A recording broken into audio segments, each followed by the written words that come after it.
भगवान बताते हैं, इसमें शुरुआत करते हैं। श्री भगवान वाच भूयैव महाबाहो शृणु मे परमं वचः यत्ते अहम प्रीयमाणाय वक्ष्यामि हित काम्यया। श्री भगवान ने कहा, हे महाबाहु अर्जुन, और आगे सुनो। क्योंकि तुम मेरे प्रिय सखा हो, अतः मैं तुम्हारे लाभ के लिए ऐसा ज्ञान प्रदान करूंगा जो अभी तक मेरे द्वारा बताए गए ज्ञान से श्रेष्ठ हो। देखिए, अभी फिर भगवान क्या बता रहे हैं। पहले श्लोक में योग्यता बता रहे हैं कि क्या योग्यता होनी जरूरी है हमें भगवत गीता के इस ज्ञान को सुनने के लिए, भगवान की वाणी को समझने के लिए, भगवान के ऐश्वर्यों को समझने के लिए। तो क्या ज्ञान की जरूरत है, सॉरी, क्या योग्यता की जरूरत है। भगवान ने बोला कि क्योंकि तुम मेरे सखा हो। सखा मतलब क्या है? सखा मतलब कि जो साख्य भाव में भगवान की सेवा कर रहे हैं।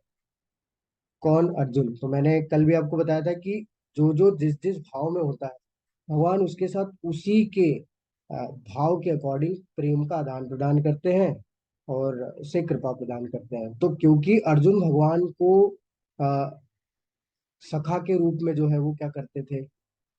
सेवा करते थे। तो ये कौन करता है? ये भक्त ही करता है, क्योंकि भक्त भाव के स्तर तक पहुंच जाता है, शुद्ध भक्त जो होता है। जैसे भगवान ने बताया कि चौथे अध्याय में बताया ना कि भक्त्या माम अभिजानाति, या सॉरी, चौथे अध्याय में बताया भक्तो असी में सखा चेती रहस्यम ये उत्तमम, कि भक्तो असी में सखा चेती। क्योंकि अर्जुन तुम मेरे प्रिय भक्त हो, और साथ ही साथ क्या हो? तुम मेरे सखा भी हो, प्रिय सखा हो। इसलिए ये जो रहस्य है ये तुम्हें फिर से मैं बता रहा हूँ, क्योंकि तुम इसको समझने के योग्य हो, तुम इससे समझ सकते हो। तो ये योग्यता है। तो भगवान हर जगह योग्यता पहले बताते हैं कि वास्तव में कौन योग्य है इस ज्ञान को सीखने के लिए। तो यहाँ पे भी ये ज्ञान प्रदान कर रहे हैं अर्जुन को, क्योंकि अर्जुन योग्य है। और अगर हमें भी इस ज्ञान को सीखना है, समझना है, तो हमें इस योग्यता को प्राप्त करना है। एटलीस्ट हम लोग फेथ के लेवल पे, श्रद्धा के लेवल पे इसको समझने का कोशिश करें। तो क्या होगा कि हम थोड़ा बहुत जो है वो क्या कर पाएंगे, इसको डाइजेस्ट कर पाएंगे, इसको समझ पाएंगे। भगवान बताते हैं, न मे विदुः सुरगणः प्रभवं न महर्षय अहम आदि ही देवानां महर्षिणाम च सर्वश। न तो देवतागण मेरी उत्पत्ति या ऐश्वर्य को जानते हैं, न ही महर्षिगण ही जानते हैं, क्योंकि मैं सभी प्रकार से देवताओं, महर्षियों का भी कारण स्वरूप यानी उद्गम सोर्स हूँ। हर किसी को डाउट होता है कि भगवान ने ये कहाँ बोला है कि वो सोर्स है। भगवान यहाँ बोल दिया है कि I am the only source, मैं ही एकमात्र सोर्स हूँ।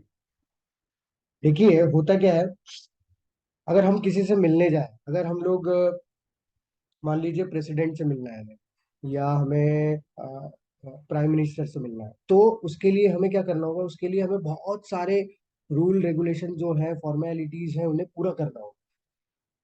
और अगर आप देखें तो जो प्रेसिडेंट और प्राइम मिनिस्टर है वो एक पोस्ट है बस। तो अभी कोई और है, कोई बाद में कोई और आ जाएगा, तो बदलती रहेगा। वो पोस्ट पे एक साधारण व्यक्ति है, लेकिन उस पोस्ट को जब प्राप्त करता है वो, तो वो कितना महान हो जाता है। तो समझिए कि अब कितना उसका सिक्योरिटी हाई हो जाता है। साधारणतः आप नहीं मिल पाएंगे उससे। तो अब सोचिए, भगवान जो है वो तो स्वयं भगवान है, वो कोई पोस्ट नहीं है।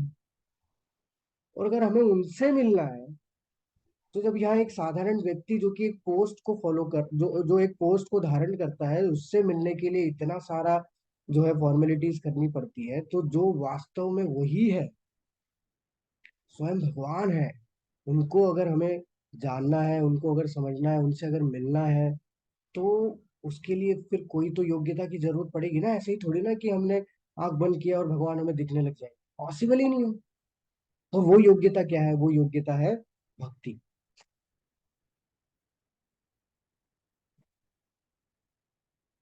क्योंकि एक भक्ति के भाव में ही व्यक्ति भगवान को सखा समझ सकता है, भक्ति के भाव में ही व्यक्ति भगवान को अपना पुत्र समझ सकता है, एक भक्ति के भाव में ही व्यक्ति भगवान को अपना जो है स्वामी समझ सकता है।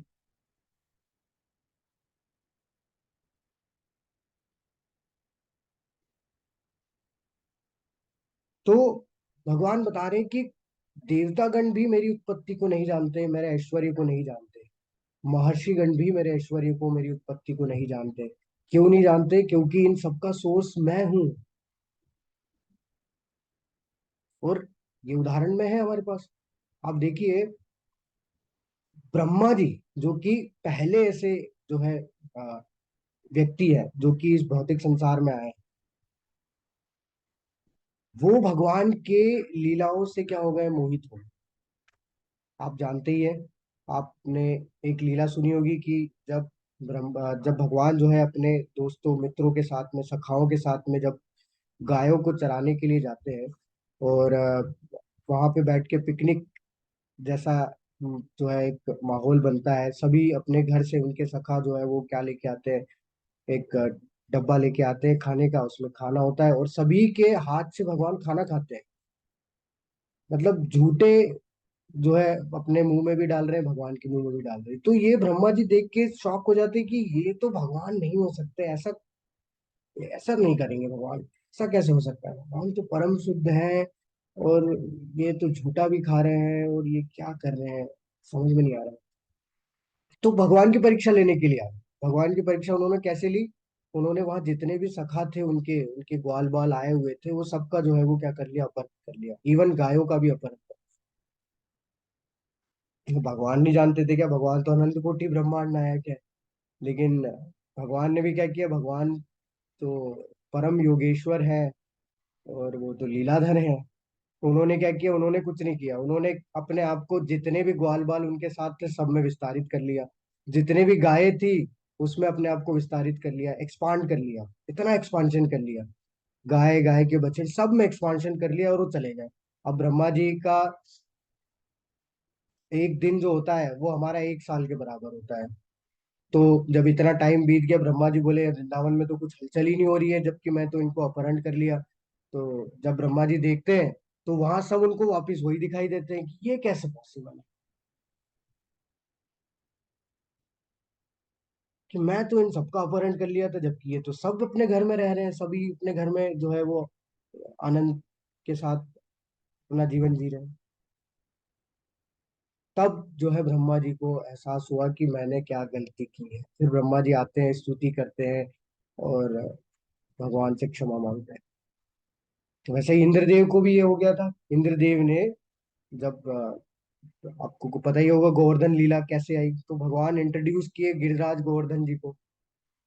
तो इंद्रदेव ने क्या किया? इंद्रदेव ने भीषण वर्षा की। जब पता चला कि इस बच्चे की वजह से जो है पूरे वृंदावन वासियों ने इंद्रदेव का हवन करने के लिए मना कर दिया, तो पूरी भीष इतनी ऐसी ऐसी ऐसी वर्षा की कि सब भूचाल आ गया। लेकिन भगवान ने क्या किया? भगवान ने जब 7 दिनों तक एक छोटी सी उंगली पे गोवर्धन पर्वत उठाया, और ऐसा उठाया कि उसके नीचे सारी व्यवस्था वैसी ही हो गई जैसी वृंदावन में थी। कुछ फर्क ही नहीं पड़ रहा है कि बारिश हो रही है, कि सारा जैसा वृंदावन में लोग जो उनके जो सखा थे वो सब खेल भी रहे हैं, सब वैसा ही माहौल है, कोई अंतर ही नहीं आया। तो जब बड़े बड़े देवी देवता, जब बड़े बड़े महर्षिगण, ब्रह्मा जी जैसे व्यक्ति, वो भी जब भगवान से मोहित हो जाते हैं, भगवान की इस लीलाओं को नहीं समझ पाते, तो हमारी तो कोई उनसे कल्पना ही नहीं है कर सकते हम लोग, कि हम तो उनसे हमारी तुलना हम देवी देवताओं से नहीं कर सकते, तो फिर हम कैसे भगवान को जान पाएंगे, समझ पाएंगे? ब्रह्मा जी की अगर आप बात करें, तो ब्रह्मा जी का जो शरीर है वो बुद्धि तत्व से बना हुआ है। जैसे हमारा हड्डी मांस से बना हुआ है, भगवान ब्रह्मा जी का जो है बुद्धि तत्व, उसमें हड्डी मांस नहीं है, पूरा बुद्धि है। ब्रह्मा जी के पास 4 हाथ, 4 सिर है। ब्रह्मा जी के पास समस्त वेदों का ज्ञान है, सारे वेदों के ज्ञाता है वो। सब सब उन्हें शास्त्रों का पूरा ज्ञान है। लेकिन उसके बावजूद भी ब्रह्मा जी मोहित हो गए।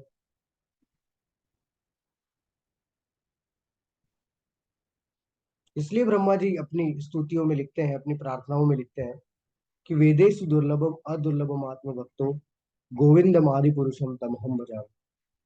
वो लिखते हैं कि वेदों से जानना तो दुर्लभ है, लेकिन आत्मा की भक्ति से आपको जानना बहुत आसान है भगवान। गोविंद आदि पुरुषम, हे गोविंद आदि पुरुष, मैं आपकी शरण में। तो आप देख सकते हैं कि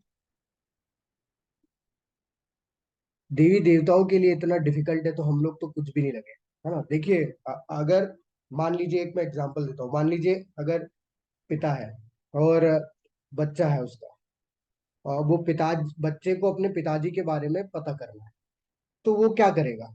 उसके पास क्या ऑप्शन हो सकता है? पहला ऑप्शन ये है कि वो माँ से जाके पूछे, तो उसे पता चल जाएगा, चलिए अच्छी बात है। दूसरा ऑप्शन ये है कि वो परिवार वालों से जाके पूछे, यानी कि दादा दादी रिश्तेदार जो है। तीसरा ऑप्शन ये है कि क्यों ना सीधा डायरेक्ट पिताजी से पूछ ले।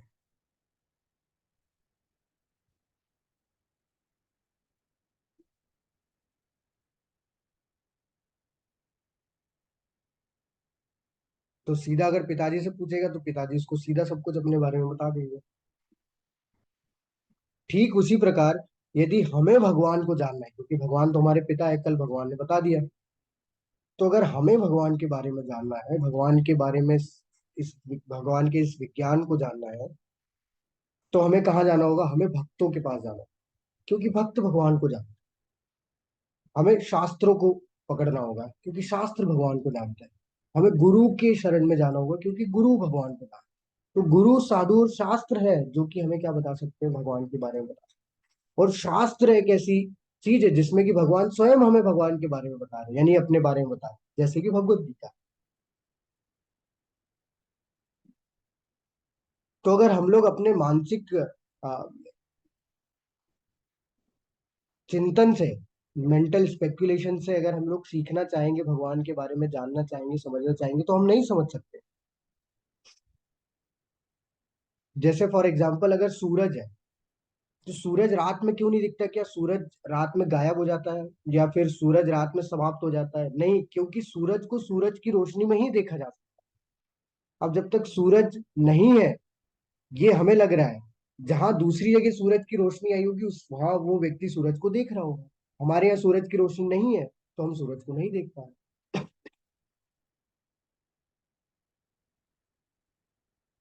इसलिए भगवान को समझना और मतलब भगवान के इस विज्ञान को समझना हमारे लिए डिफिकल्ट है, क्योंकि अगर हम साधारण पुस्तकों से पढ़ने का कोशिश करके समझेंगे तो नहीं समझ पाएंगे। लेकिन भगवान ने उसको आसान बना दिया। कैसे? कि अगर आप भक्तों के संग में रह के, भक्तों की टीकाओं को पढ़ के, अगर आप प्रामाणिक स्रोत से, प्रामाणिक गुरु के माध्यम से, प्रामाणिक परंपरा के माध्यम से अगर सीखोगे, तो बहुत आसान है मुझे जानना। आगे भगवान बोलते हैं कि जो मुझे अजन्मा अनादि समस्त लोकों के स्वामी के रूप में जानता है, मनुष्यों में केवल वही मोह रहित और समस्त पापों से मुक्त होता है। तो भगवान अजन्मा है। और इसका मैं कल भी आपको उदाहरण दिया था कि भगवान का जन्म नहीं होता, भगवान एक लीला करते हैं। भगवान को गर्भ की जरूरत नहीं है। नरसिंह भगवान खंबा तोड़ के बस बाहर आ गए थे, किसी गर्भ में तो नहीं आए थे भगवान। तो भगवान को माँ के गर्भ की जरूरत नहीं पड़ती। भगवान एक लीला करते हैं। भगवान कोई साधारण प्रोसेस जो हम लोग का होता है, एक आदमी और औरत के बीच में, वैसा नहीं आते भगवान। ये हम लोग को समझना बहुत जरूरी है। तो भगवान प्रकट होते हैं। तो भगवान की इच्छा है, वो किसी भी जगह, कैसी भी, कहीं से भी, कहीं किसी भी तरीके से प्रकट हो सकते हैं। भगवान के लिए कोई रेस्ट्रिक्शन नहीं है। ऐसा नहीं है कि वो एक युग में एक ही बार प्रकट हो। कलयुग में भगवान 3 बार आ रहे हैं।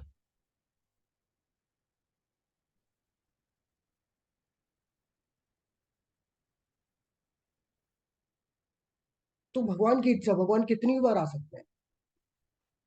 और अगर कोई इस तरीके से उनको जानता है, तो भगवान बोल रहे हैं वो समस्त पापों से मुक्त हो जाए। मतलब भगवान इतनी गारंटी ले रहे हैं कि एक भी पाप नहीं रहेंगे, सब मुक्त हो जाएंगे। अगर तुम मुझे बस इतना जान लो, मतलब आप सोच रहे हैं कि ये जानना भी कितना डिफिकल्ट है। तभी नहीं तो इतना आसानी से भगवान क्यों बोल रहे हैं कि हम सब पापों से मुक्त हो जाएंगे? क्योंकि इसको डाइजेस्ट करना भी बहुत डिफिकल्ट है। तो यहाँ बात जो बोली है भगवान ने पूरी भगवत गीता में, देखिए जो कुछ भी बोला है वो प्रैक्टिकल है ना, लेकिन उसको एक्सेप्ट करना और उसको समझना वो डिफिकल्ट है। क्योंकि भगवान सब कुछ स्ट्रेट फॉरवर्ड बोल दिया। अब हम लोग को लगता है कि यार मैं तो जानता हूँ। और कैसे जानते हो आप? नहीं, हम लोग जानते हैं। इसलिए तो भगवान ने चौथे अध्याय के 9वें श्लोक में सीधा बोल दिया है कि जन्म कर्म च मे दिव्यम, कि जन्म और कर्म मेरे दोनों दिव्य हैं, साधारण नहीं है, जिसे हम समझते हैं।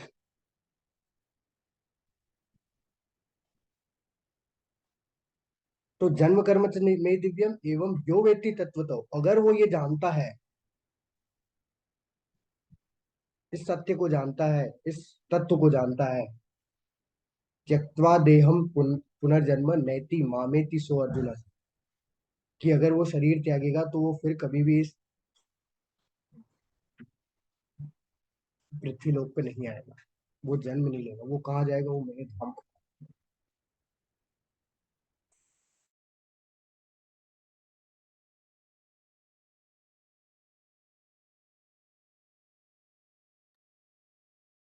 सॉरी।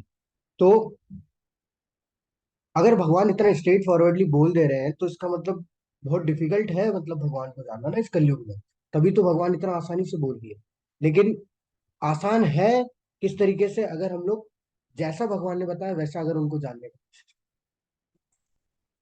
और वो तरीका क्या है, वो है भक्ति।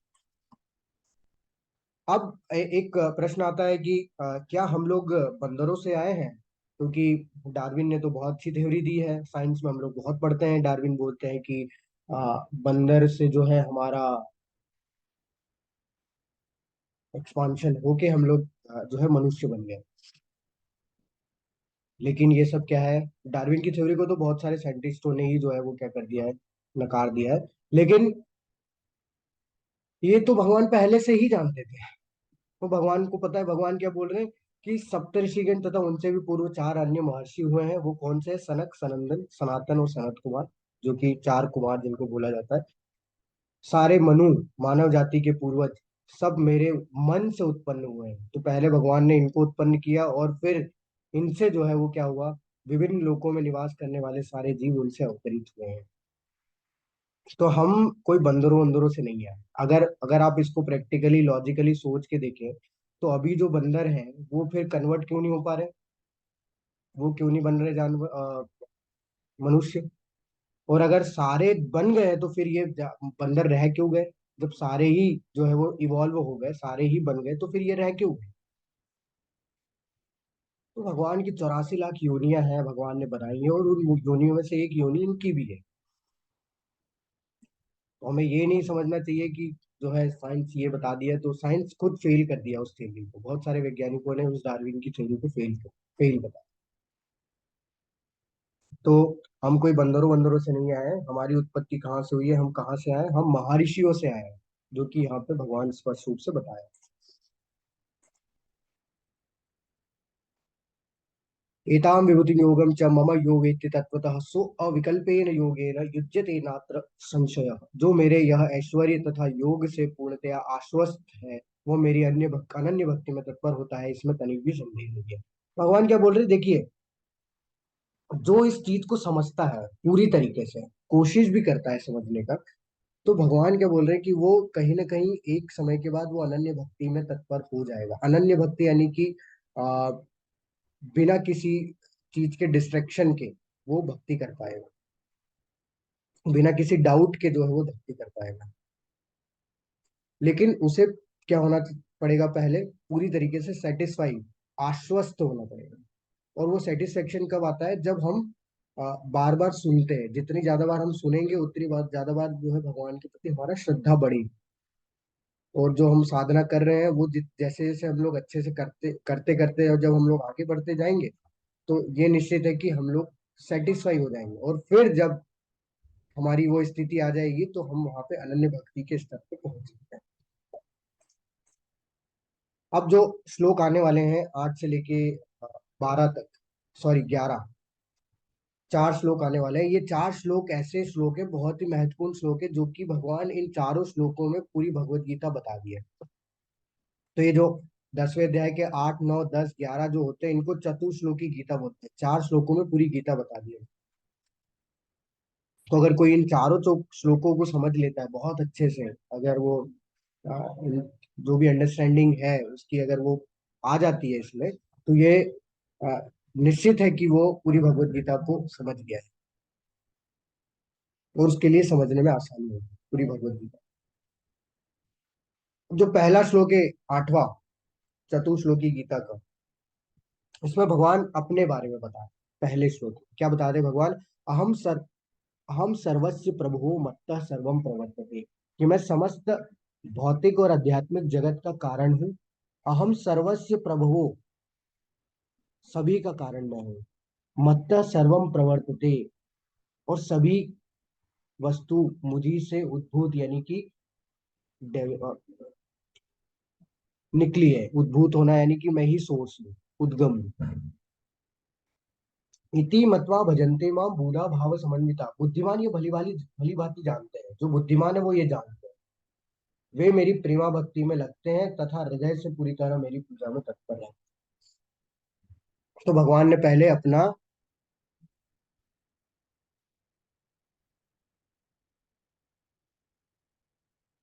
अपने ऐश्वर्य के बारे में, अपने बारे में जो है हमको बताया।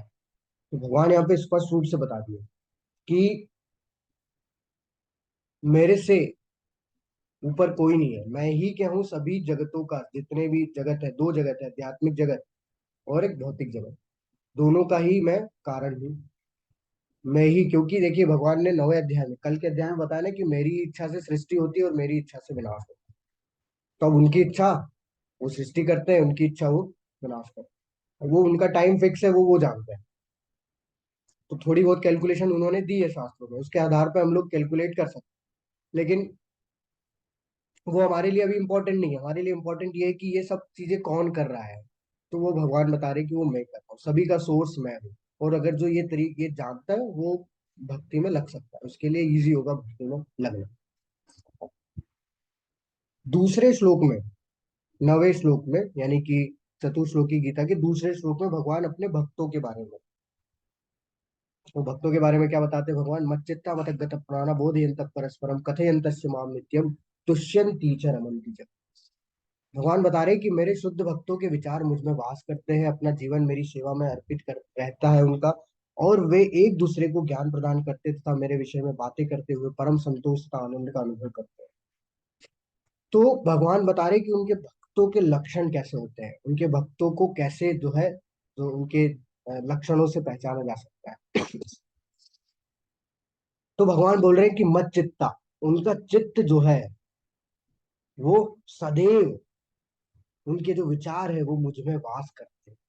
मतलब वो फालतू की बातें नहीं करेंगे। वो हमेशा किसके बारे में सोचते रहते हैं? भगवान के बारे में सोचते हैं। अगर वो अपना साधारण कार्य भी कर रहे हैं तो उनके दिमाग में भगवान चलते रहते हैं। मतगत प्राणा, यानी कि वो अपने पूरे जीवन को भगवान को समर्पित कर, किसमें? सेवा में। अब जरूरी नहीं है कि सब कुछ छोड़ के समर्पित करना होता है। समर्पित करना कल भगवान ने बताया, यद करोषि यद स्नासी यद जुहोसी ददासी यद यद तपस्यसि कौन्तेय। तो भगवान बोल रहे हैं कि जो कुछ भी करते हो मुझे अर्पित करते हुए, वो भी एक समर्पण है। कि पूरा जीवन हम लोगों ने किसके लिए कर दिया है? भगवान के लिए। हम जो कुछ भी कर रहे हैं किसके लिए कर रहे हैं? भगवान के लिए, अपने लिए नहीं कर रहे हैं। तो वो भी एक समर्पण है। तो भक्त क्या है? भक्त कुछ भी करता है, वो सिर्फ और सिर्फ किसकी प्रसन्नता के लिए करता है? भगवान की। इसलिए वो अपने जीवन को सेवा में समर्पित कर दिया उन्होंने।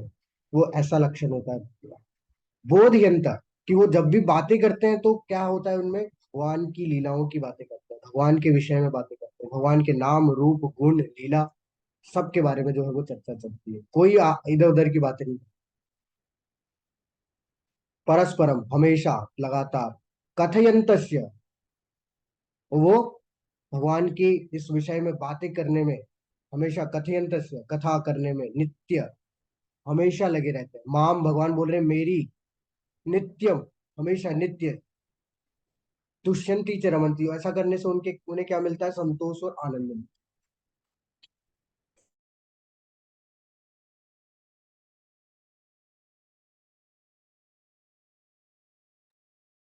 ऐसा करने से उन्हें संतोष और आनंद का अनुभव होता है।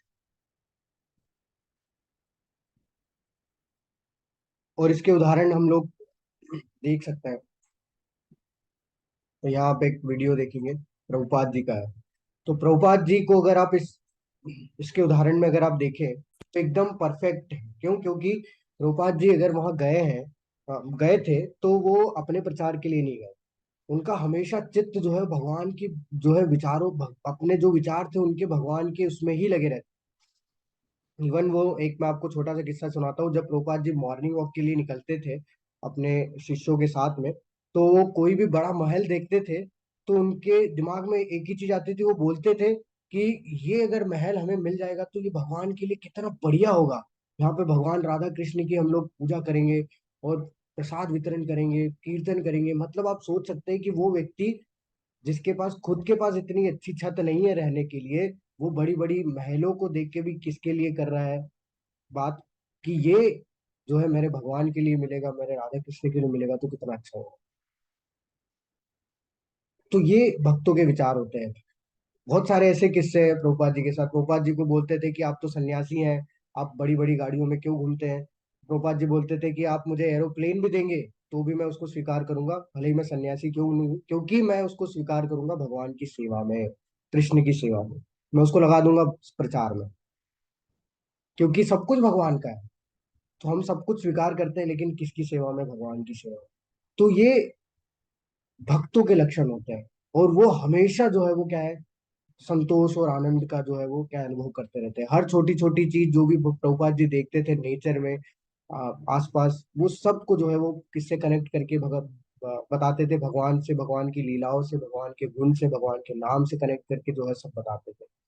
तो सदैव भगवान का चिंतन जो है उनके अंदर चलता रहता था। भगवान के विचार, अपने विचारों में भगवान उनके रहते थे।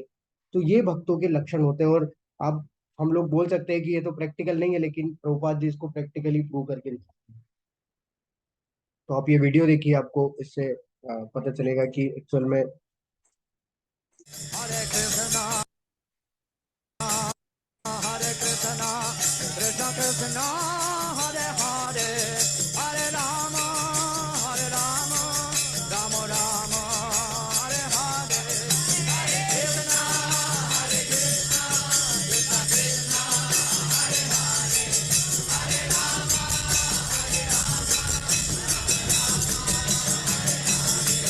हरे कृष्णा हरे कृष्णा कृष्ण कृष्णा हरे हरे हरे राम राम राम हरे हरे कृष्णा हरे कृष्णा कृष्ण कृष्णा हरे हरे हरे राम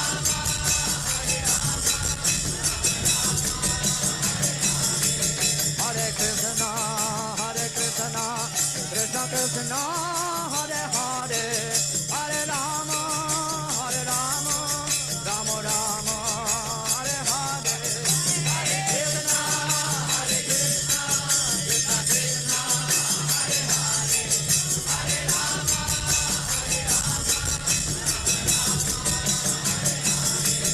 हरे राम हरे कृष्णा कृष्ण कृष्णा हरे हरे हरे राम राम राम हरे हरे हरे कृष्णा कृष्ण कृष्णा हरे हरे हरे राम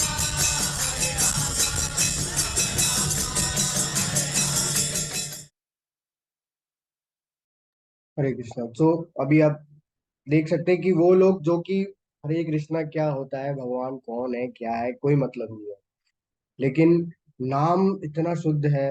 और भक्त के मुंह से जब निकल रहा है, और जब ये पूरे सब लोगों के कानों में जा रहा है, जब लोग जब सुन रहे हैं, तो वो एक अलग एक इफेक्ट दे रहा है, और सब लोग उससे अट्रैक्ट हो रहे हैं। तो ये भगवान का ऐश्वर्य है। और ये भगवान का भक्त जो है, यही वही ये कर सकता है। हर कोई नहीं कर सकता, हर कोई के पास वो पावर नहीं हो। क्योंकि क्यों कर सकते हैं? क्योंकि उनके भक्त कैसे होते हैं? मच्चित्ता मतगत प्राणा बोधयंत परस्परम कथयंत माम नित्यम तुष्यम च। क्योंकि भगवान के कार्यों में वो आनंद लेते हैं, सारा अपना जीवन जो है वो भगवान की सेवा में अर्पित करके रखते हैं। तीसरे श्लोक में भगवान जो है, हरे तीसरे श्लोक में भगवान क्या बता रहे हैं, देखिए, बहुत ही महत्वपूर्ण चीज।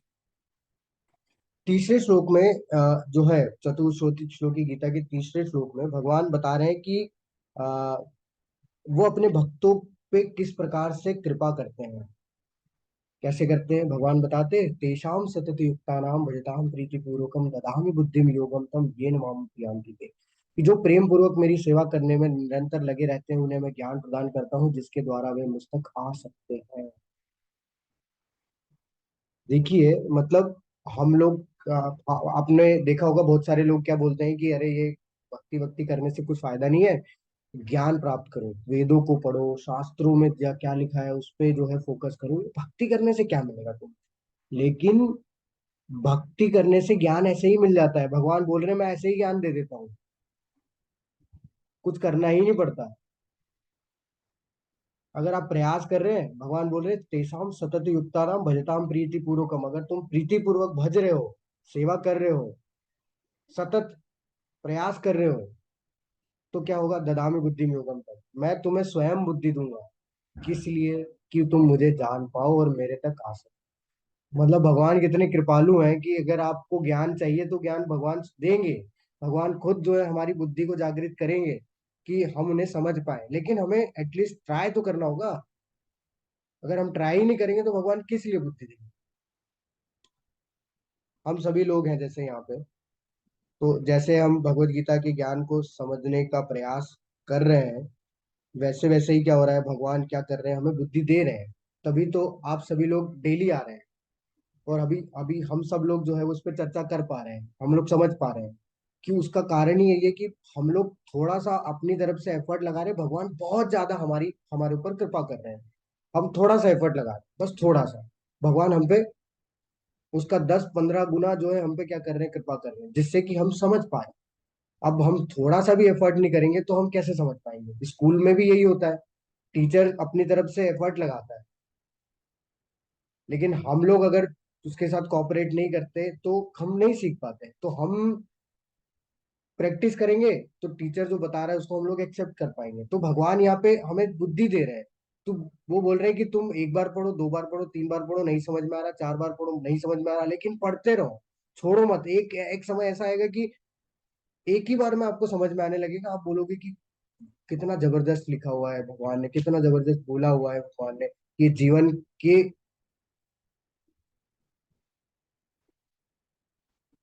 सही ढंग से जीवन जीने के लिए बेस्ट है। तो वो हम जब तक पढ़ेंगे नहीं, हम लोग कैसे समझ में आए, कैसे भगवान हमें बुद्धि देंगे उसको समझने की। तो इसलिए क्योंकि भगवान हमें स्वयं बुद्धि देते हैं, इसलिए हमें अलग से कोई ज्ञान वेदों को पढ़ने की जरूरत है नहीं, या कुछ करने की जरूरत नहीं है। इसलिए क्या बोला जाता है कि अगर आपको भक्ति करनी है तो भक्ति में कोई किसी भी तरीके का कोई ऐसा नहीं है कि आपको प्री रिक्विसाइट नॉलेज होना जरूरी है, नहीं। आप बस स्टार्ट करो, अपने आप नॉलेज आ जाएगा। क्यों आ जाएगा, क्योंकि भगवान इसकी जो है वो पुष्टि कर रहे हैं कि मैं बुद्धि दूंगा, इसलिए तुम्हें नॉलेज आ जाएगा, तुम बस स्टार्ट कर दो।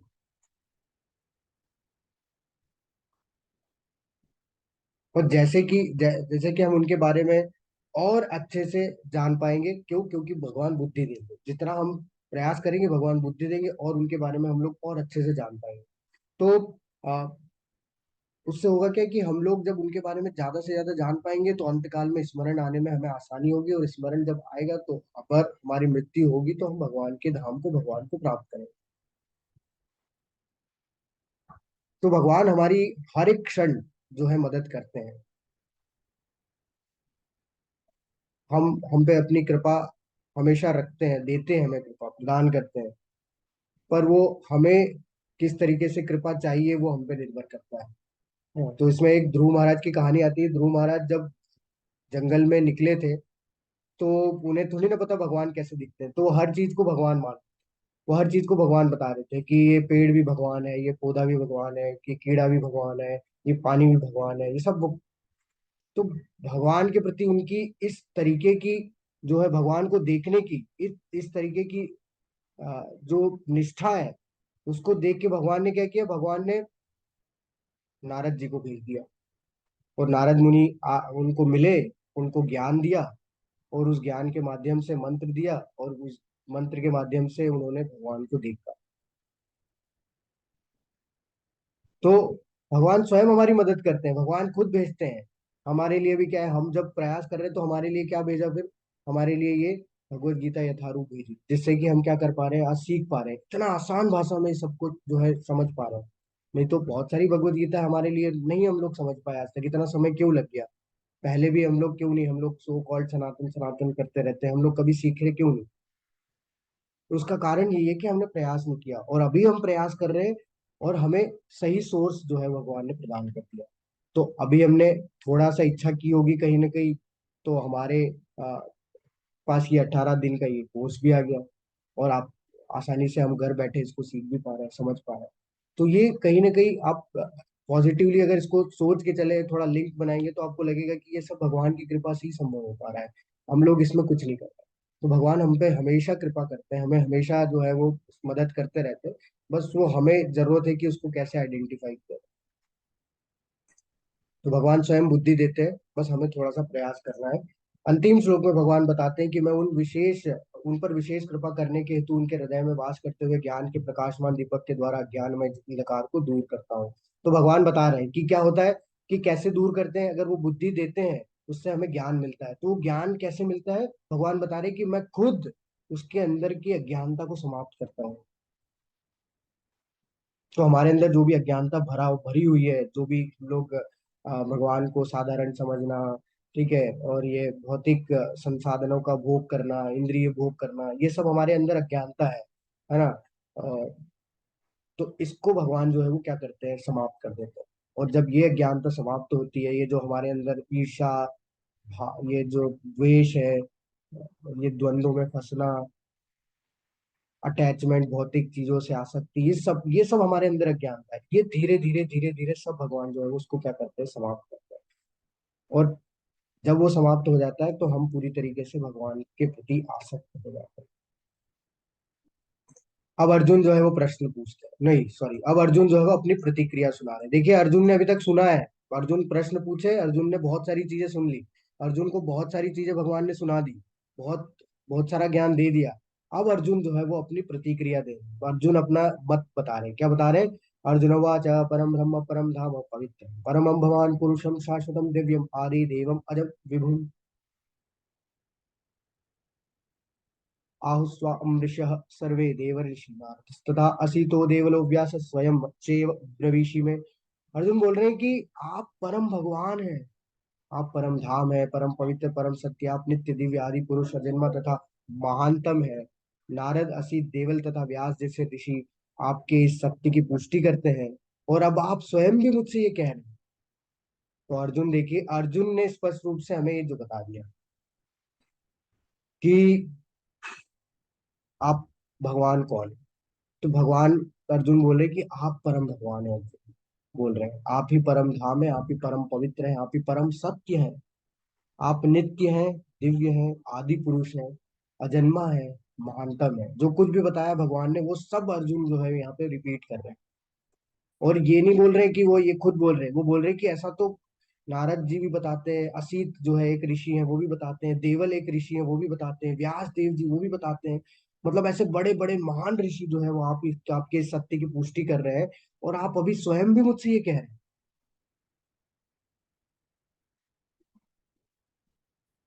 तो अभी देखिए, भगवान ने तो बहुत छोटा सा ही ज्ञान दिया, बहुत थोड़ा सा ज्ञान दिया है, और उस ज्ञान को सुनने के बाद अर्जुन जो है वो इस तरीके से प्रतिक्रिया दे रहे हैं। तो यहाँ से हम क्या समझ सकते हैं, ये इस श्लोकों से, इन दो श्लोकों से हम लोग क्या समझ सकते हैं, कि अर्जुन का दृष्टिकोण बदल गया। अर्जुन का दृष्टिकोण क्या हो गया इस भगवत गीता को सुनने के बाद?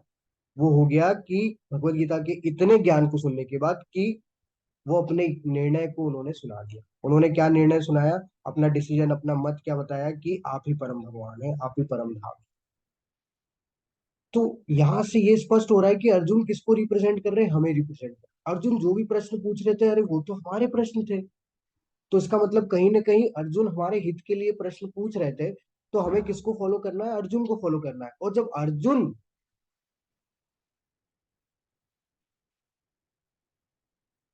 इतना सब कुछ सुनने के बाद ये निर्णय बताते हैं कि आप ही परम भगवान है, आप ही परम धाम है, अगर यही निर्णय हमारा भी आ जाता है, अगर हम लोग इस मत तक पहुंच जाते हैं, तो कहीं ना कहीं हम लोग भगवत गीता को सही तरीके से समझ पा रहे हैं। अगर अभी भी इस मत तक नहीं पहुंचते हैं, अभी भी हमारे अंदर डाउट है, अभी भी हमारे अंदर थोड़ा बहुत कुछ बाकी है संशय, तो हमें फिर से जो है वो प्रयास करना पड़ेगा, थोड़ा सा और कोशिश करना पड़ेगा। भगवान बुद्धि देंगे, बस हमारे प्रयास को हम लोग को जारी रखें। आगे भगवान बताते हैं, अर्जुन बताते हैं, हे कृष्ण, आपने मुझसे जो कुछ कहा उससे मैं पूर्णतया सत्य मानता हूँ। हे प्रभु, न तो देवतागण न असुरगण ही आपके स्वरूप को समझ सकते हैं। हे परम पुरुष, हे सबके उद्गम, हे समस्त प्राणियों के स्वामी, हे देवों के देव, हे ब्रह्मांड के प्रभु, निसंदेह एकमात्र आप ही अपने को अपनी अंतरंगा शक्ति से जानने वाले हैं। तो अब अर्जुन वही सब चीजें रिपीट कर रहे हैं कि मैं बिल्कुल एक्सेप्ट कर रहा हूँ भगवान की, जो आपने बोला वो बिल्कुल सत्य है कि कोई नहीं आपको जान सकता। आपको जानने के लिए क्या किसकी योग्यता, कौन सी योग्यता की जरूरत है? आपकी अंतरंगा शक्ति यानी कि आपकी भक्ति की जरूरत है। अगर आपकी भक्ति कर लेगा कोई, तो निश्चित रूप से आपको समझ जाएगा, आपको जान पाएगा, निसंदेह आपको जान पाएगा। इसके अलावा और कोई रास्ता नहीं है कि वो कोई भी आपको जान पाए या समझ पाए। तो अर्जुन आगे प्रश्न करते हैं कि हे कृष्ण, हे परम योगी, मैं किस तरह आपका निरंतर चिंतन करूं और आपको कैसे जानूं? अगर मुझे जानना है तो मैं कैसे जानूं?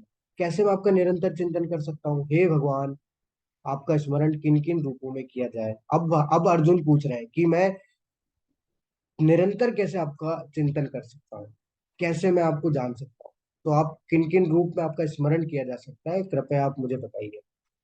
हे जनार्दन, आप पुनः विस्तार से अपने ऐश्वर्य तथा योग शक्ति का वर्णन करें। अर्जुन पूछ रहे हैं भगवान से।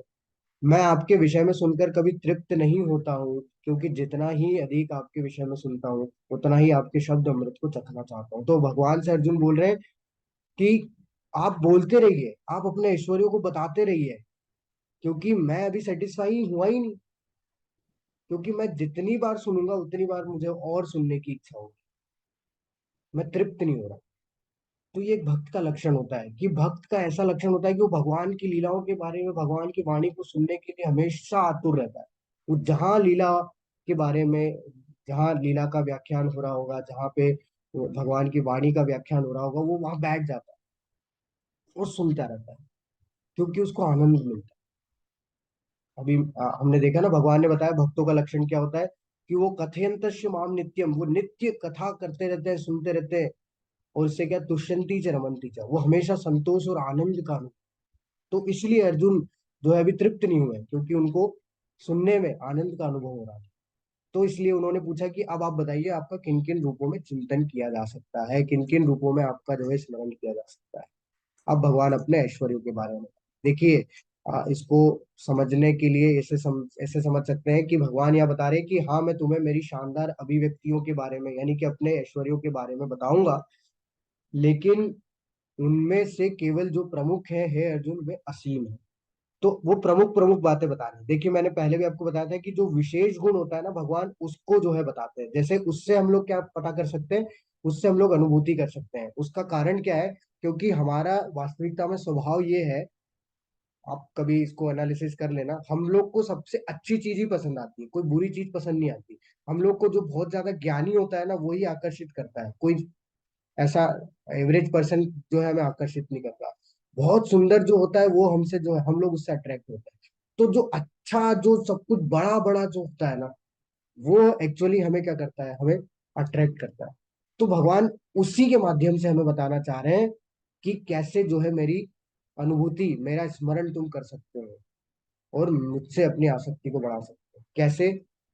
एक एक करके देखिए। आदित्यों में तो 12 आदित्य होते हैं, उन 12 आदित्यों में विष्णु जी सर्वश्रेष्ठ हैं। भगवान बोल रहे हैं तुम मेरी, उन विष्णु जी के माध्यम से मेरी अनुभूति कर सकते हो। नक्षत्र, नक्षत्रों में चंद्र जो चंद्रमा है, जो वो सबसे टॉप मोस्ट है। तो भगवान बोल रहे हैं उससे मेरी अनुभूति कर सकते हो। सारे वेदों में सामवेद सबसे मधुर है। क्यों? क्योंकि भगवान की उसमें बहुत जो है एक मधुरता से जो है उनकी प्रेयर्स है, उनकी जो है स्तुतियां हैं, तो इसलिए भगवान को वो बहुत पसंद है। तो भगवान बोल रहे हैं सारे वेदों में सामवेद से जो है मेरी तुम अनुभूति कर सकते हो। देवताओं में, क्योंकि देवताओं के राजा इंद्र हैं, तो उससे मेरी अनुभूति कर सकते हो। सारी इंद्रियों में, जितनी भी इंद्रियां हैं, उसमें सबसे खतरनाक कौन सी इंद्रिय है? वो है मन। भगवान बोल रहे उससे मेरी अनुभूति की जा सकती है। जीवित प्राणियों में जीवन शक्ति यानी कॉन्शियसनेस जो है, उससे भगवान बोल रहे हैं कि तुम मेरी अनुभूति कर सकते हो। रुद्र, तो जितने भी रुद्र हैं भगवान बोल रहे हैं उनमें शिव जी टॉप मोस्ट है, उनसे मेरी अनुभूति कर सकते हो। यक्षों और राक्षसों में कुबेर सबसे टॉप मोस्ट है, उनसे मेरी अनुभूति कर सकते हो। पुजारियों में बृहस्पति, तो बृहस्पति कौन है? देवताओं के गुरु, भगवान बोल रहे हैं उनसे मेरी अनुभूति की जा सकती है। सैनिकों में जो स्कंद, स्कंद कौन है? कार्तिकेय, कार्तिकेय कौन है? शिव जी और पार्वती मैया के पुत्र, वो है सेनापति सारे देवताओं के, तो भगवान बोल रहे उनसे मेरी अनुभूति की जा सकती है। जलाशय में सबसे सबसे विशाल क्या होता है? समुद्र, भगवान बोल रहे उससे मेरी अनुभूति की जा सकती है। साधुओं में भृगु ऋषि सबसे महान है, उनसे अनुभूति की जा सकती है।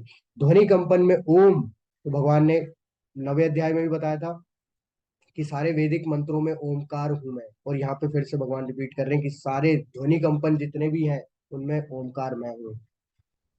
पवित्र नाम के जप को कैसे समझा जा सकता है? सारे यज्ञों में मैं क्या हूँ? पवित्र नाम का जप, यज्ञा नाम जप यज्ञो अस्मि।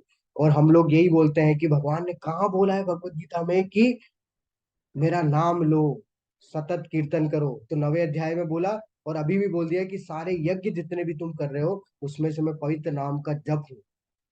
तो अब हम, हमारे ऊपर है कि भगवान की बात को हम लोग को मानना है या नहीं मानना है। सारी अचल चीजों में जो चल नहीं सकती उसमें हिमालय सबसे सर्वश्रेष्ठ है, भगवान बोले उससे मेरी अनुभूति कर सकते हो। पेड़ में अश्वत्थ का पेड़ जो होता है उसको बरगद बोलते हैं हमारे यहाँ पे, जो कि एक तरीके से प्रतिबिंब है, रिफ्लेक्शन है। लेकिन जो अश्वत्थ का पेड़ होता है उसका कोई एंड नहीं होता। ठीक है, तो भगवान बोल रहे हैं उससे मेरी अनुभूति कर सकते हो। देव देव सारे देवों में जो सबसे महान ऋषि है वो कौन है? नारद जी है, उनसे मेरी अनुभूति कर सकते हो। गंधर्व में चित्ररथ जो है सबसे टॉप मोस्ट है, गंधर्व जो होते हैं वो एंटरटेनमेंट करते हैं सारे देवी देवताओं का सबका, उसमें सबसे टॉप मोस्ट है चित्ररथ, भगवान बोल रहे हैं उससे मेरी अनुभूति कर सकते हो। हाथी किसका वाहन है? इंद्रदेव का, क्योंकि कहाँ से निकले हैं? समुद्र मंथन से। भगवान बोल रहे हैं हाथियों में जो अहिरावत है उससे मेरी जो है अनुभूति की जा सकती है।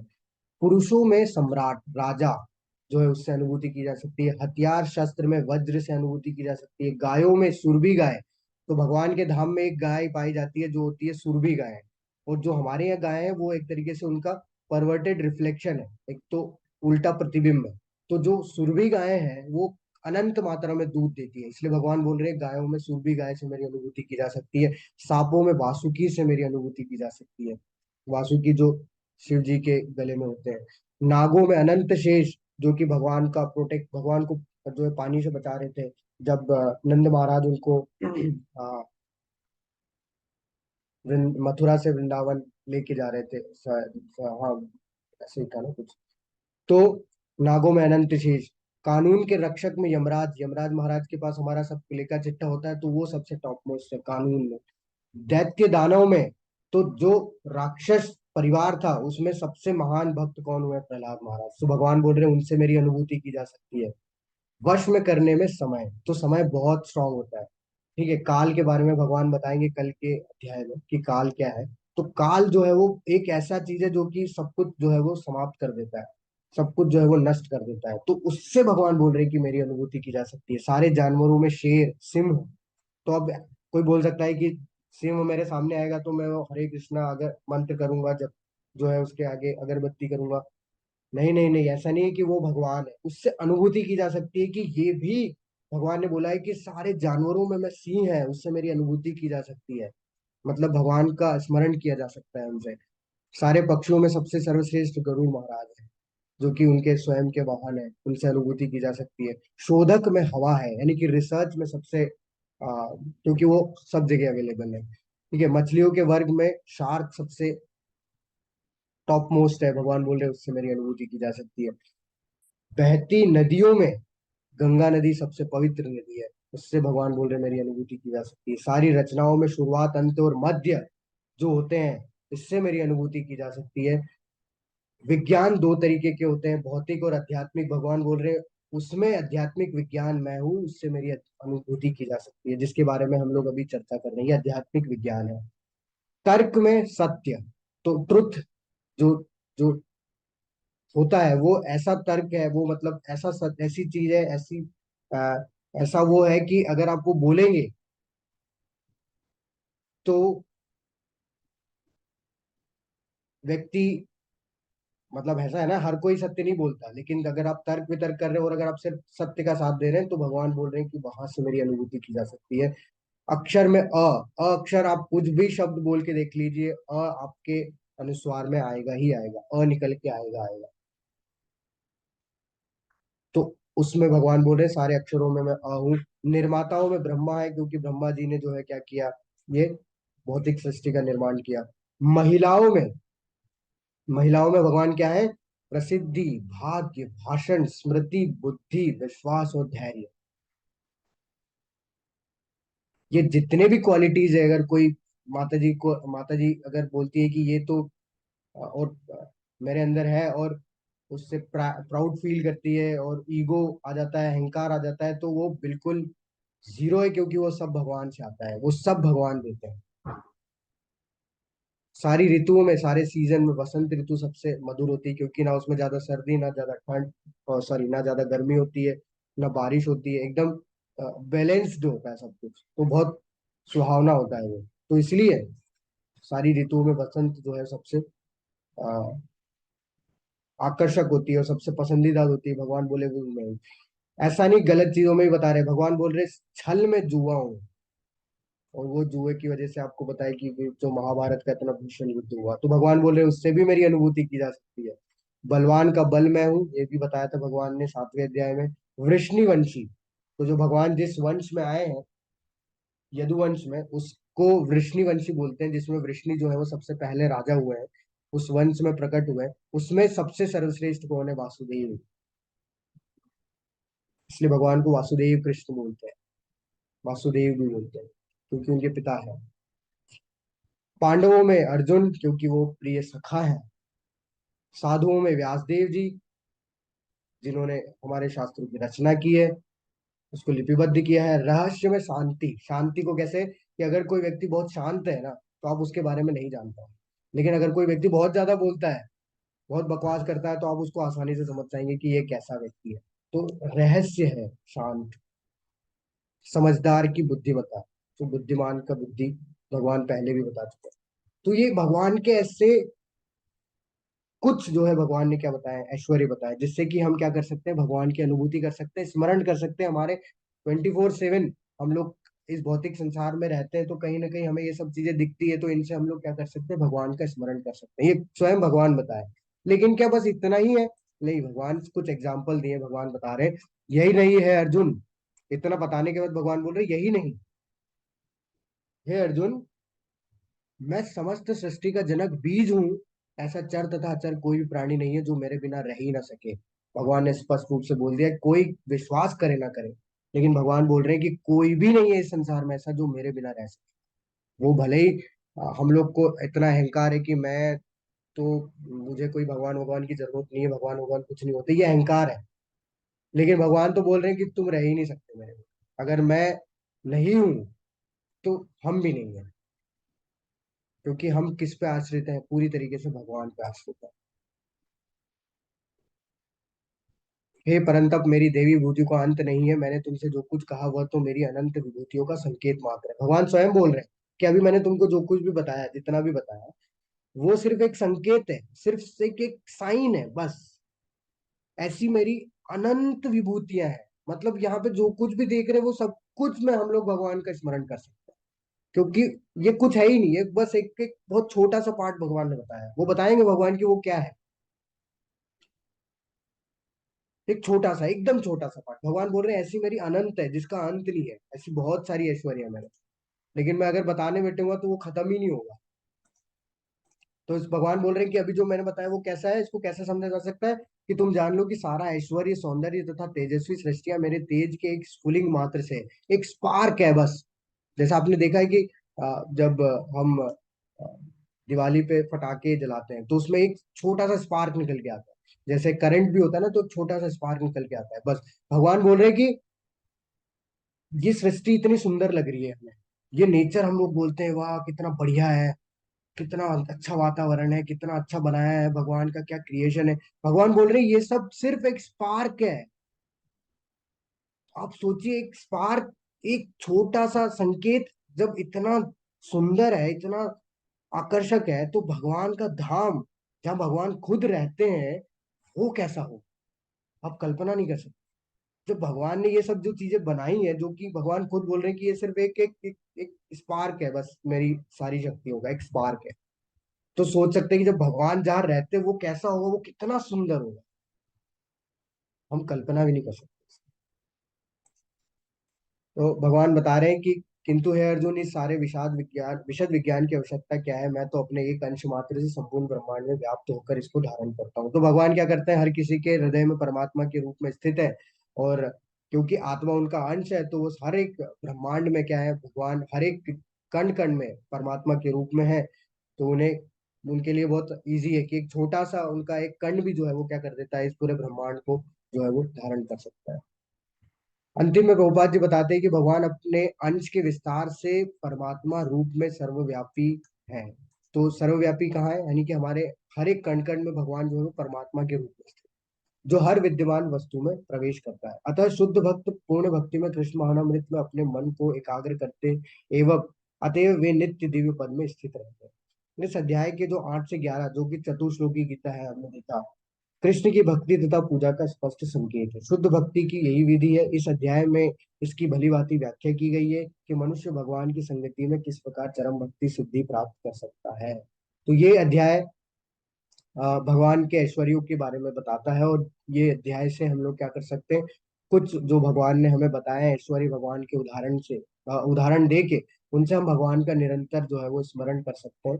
उनको इन रूपों में जान के जो है हम लोग स्मरण कर सकते हैं। अपना जो डेली दिनचर्या में हम लोग क्या कर सकते हैं, उनका स्मरण करके अपनी अटैचमेंट को, अपनी आसक्ति को भगवान से बढ़ा सकते हैं। तो ये जो अध्याय है हमारा यही समाप्त होता है। और